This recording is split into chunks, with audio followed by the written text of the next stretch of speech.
canal, Dani Barros aqui, coach e especialista em comportamentos compulsivos.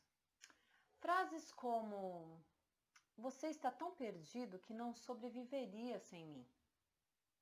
Ou você tem sorte de eu ser a única pessoa que te apoia.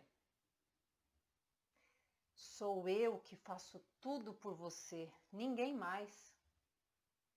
Eu consegui resolver aquele BO que você deixou para trás.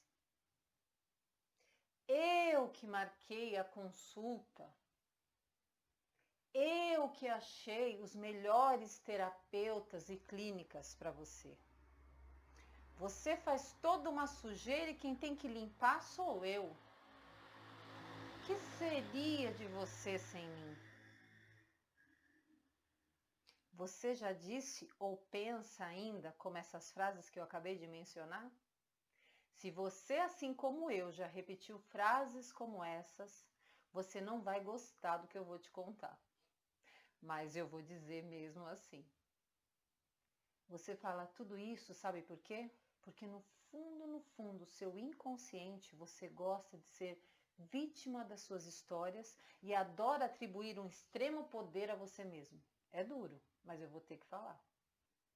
Um dia, quando eu ainda era casada com um dependente químico, eu fazia parte de um curso e numa sessão individual, uma das mentoras, ela me cobrava alguns posicionamentos dentro dos meus objetivos e eu sempre falava, sabe, meu marido é dependente químico, então eu não consigo fazer isso porque meu marido é dependente químico. Você não sabe o que eu passo porque o meu marido é dependente químico. Muita coisa está difícil porque meu marido é dependente químico. Ela virou para mim e disse assim: tá, eu já sei. Seu marido é dependente químico. Uhum. E você está o tempo todo se vitimando nessa situação. Eu, na hora, levei um choque, porque se há um comportamento que eu abomino é de uma pessoa se fazer de coitada quando ela é responsável pelas decisões dela. Mas eu não enxergava isso em mim.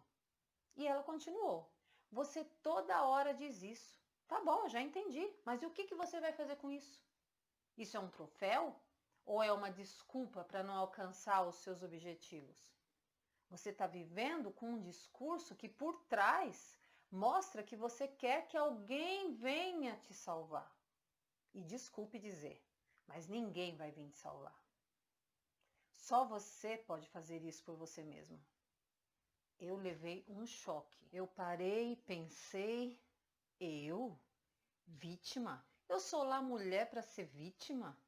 Mas, como eu sempre digo, somos tratados pelos olhos dos outros. Uma pessoa de fora me viu e enxergou o que eu não via em mim. Então eu tentei começar a entender por que eu sentia isso. Que ganho era esse de eu ser vítima dessa história? E eu comecei a entender. Sabe por que nós vivemos esse vitimismo? Porque faz as pessoas nos olhar como heróis. Nossa, o que seria dessa pessoa sem a fulana, hein?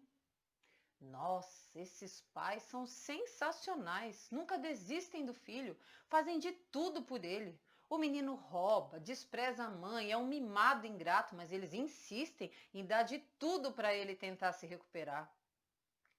Nossa, já internou nas melhores clínicas, a pessoa não fica uma semana, mas eles não desistem. Nossa, que marido ou esposa persistente. Não desiste dessa pessoa. Se não fosse eles, já teria até morrido ou sido preso. Você percebe o extremo palco inconsistente que vai se formando para nós? Nós somos os heróis, os guerreiros, os valorosos, os valentes, os que vão receber a coroa no céu. Quanta honra! Quantos elogios, quanta paparicação, quanta validação. Isso, sabe como se chama? Ganhos secundários. Eu me lembro de um filme chamado Lua de Fel, uma história que foi passada na França, um homem de 40 anos mais ou menos, que se apaixona por uma menina de 23, branca, de cabelos castanhos, longos, encaracolados. Ele conheceu ela num bonde da França. E eles começaram a namorar e ele ensinou tudo a ela. Eles transavam dia e noite. Estavam extremamente apaixonados e ficaram um ano mais ou menos nessa intensidade, conforme mostrou o filme. Um dia ele saiu à noite e chegou de madrugada bêbado e depois disso começou a repetir o mesmo comportamento. Ela tentava chamar a atenção dele, mas parecia que já não era mais a mesma coisa. Então um dia ele trouxe para casa 2 moças e começou a se relacionar com elas na frente dela. Ela se sentiu humilhada, chorava. E no outro dia ela cortou o cabelo bem curto, começou a se maquiar, mas como era uma menina, não sabia direito, parecia uma palhaça e ele até zombava dela. Um dia ele disse que iriam fazer uma viagem de avião e ela ficou toda feliz. Quando entraram no avião, ele se levantou, saiu e o avião partiu só com ela. E um ano se passou. Numa noite, ao sair, ele de uma boate, ele estava bêbado e foi atropelado e teve que se internar. Quando ele acordou de manhã, ela entrou pela porta do quarto com um buquê de flores, linda, toda arrumada, com cabelos longos de novo, da mesma forma que ele conheceu ela. E ele desprezou ela e disse: "O que é que você está fazendo aqui?" E ele estava na cama com uma das pernas suspensas devido às fraturas, imobilizado. E ela disse: "Eu só vim me despedir de uma maneira correta." E estendeu a mão para ele, e quando ele estendeu a mão, ela puxou a mão dele e derrubou ele da cama com a perna presa. Imagina, ele desmaiou de dor. "Dani, mas onde você quer chegar com isso?" "Vou chegar lá, calma aí, a história é importante." Quando ele acordou, ela disse para ele: "Eu tenho 2 notícias para te dar, uma boa e uma ruim. A ruim é que você não vai morrer, mas vai ficar paraplégico. E a boa é que eu vou cuidar de você pro resto da sua vida." Que sentimentos tinham por trás disso tudo, além da vingança? Para pensar. Falta de amor próprio? Obsessão romântica? Desejo por controle e poder? Se não é meu, também não é de ninguém?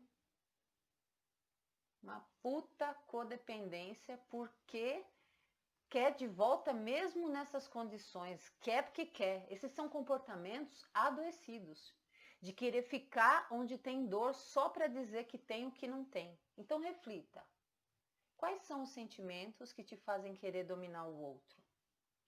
Quais sentimentos que estão fazendo você manipular o outro, mesmo sendo ele até um dependente químico? Você realmente está querendo ajudar? Ou só está certo se for do seu jeito? Voltando agora lá atrás nos ganhos secundários de ser vítima ou heróis, lembra?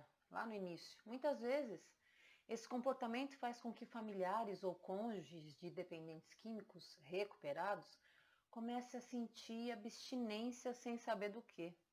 Porque quando a pessoa está bem recuperada, voltando às suas atividades, o adicto começa a ter dignidade de novo, a caminhar com as próprias pernas, a fazer coisas boas, volta a estudar, a trabalhar. E aí as pessoas de fora começam a ver que a pessoa está indo muito bem sem você, que ela é capaz, que ela está vivendo por si mesma, que conseguiu se levantar. Não precisa mais do herói, do salvador, do único que pode ajudar.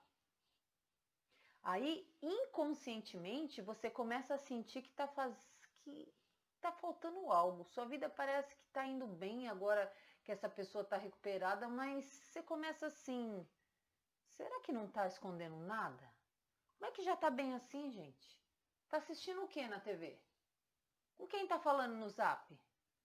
Quer sair com amigos? Que amigos? Para fazer o quê? Tá parado pensando o quê? Em usar drogas. O que você sonhou essa noite? Loucura total. Eu sei o que eu tô falando. Puta codependência gritando e saindo pelos poros. É sua necessidade de ter um problema para resolver. Sem problemas você não é ninguém. Aí você começa a entrar em abstinência porque começa a ver o outro crescer, se desenvolver, começa a ganhar identidade de volta. Aí você começa a sentir abandono, tudo inconsciente, descarte, se sente rejeitado, porque ninguém mais elogia você. Ninguém mais percebe que você é importante, forte na vida da outra pessoa.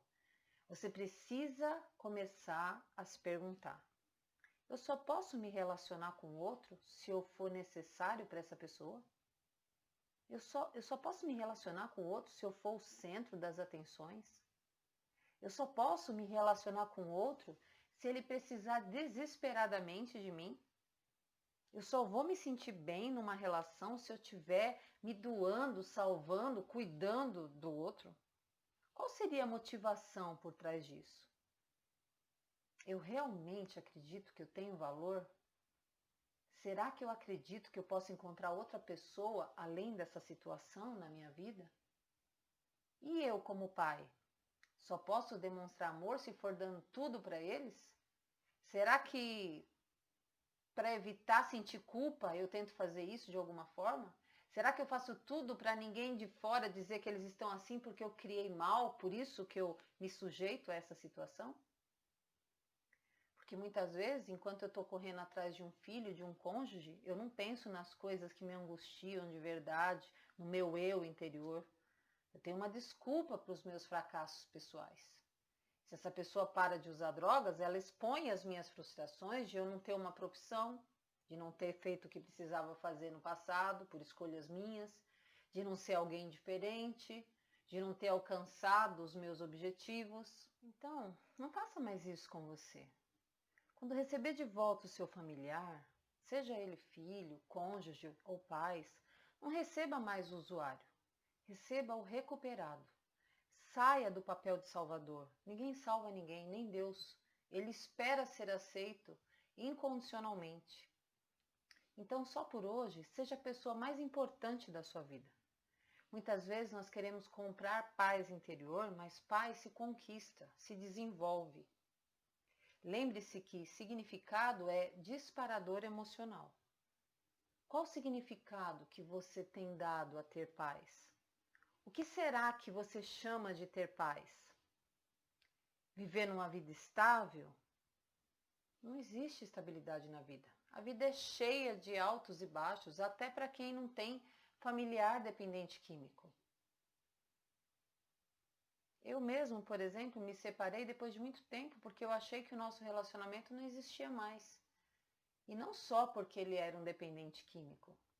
Fiquei 18 anos casada, mas acabou o porquê de estarmos juntos. Porque enquanto eu achei que valia a pena, eu permaneci e não me arrependo de nada.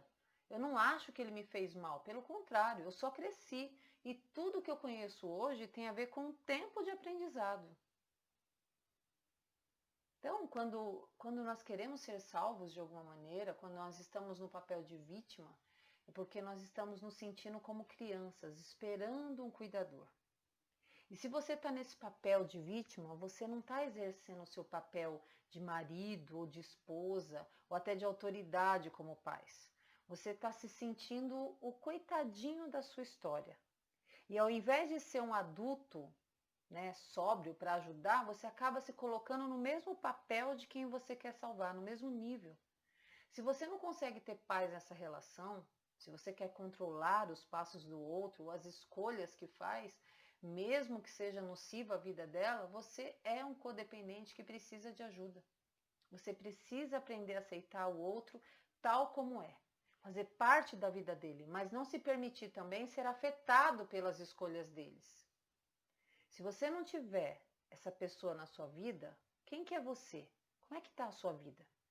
E o que você pode fazer por você?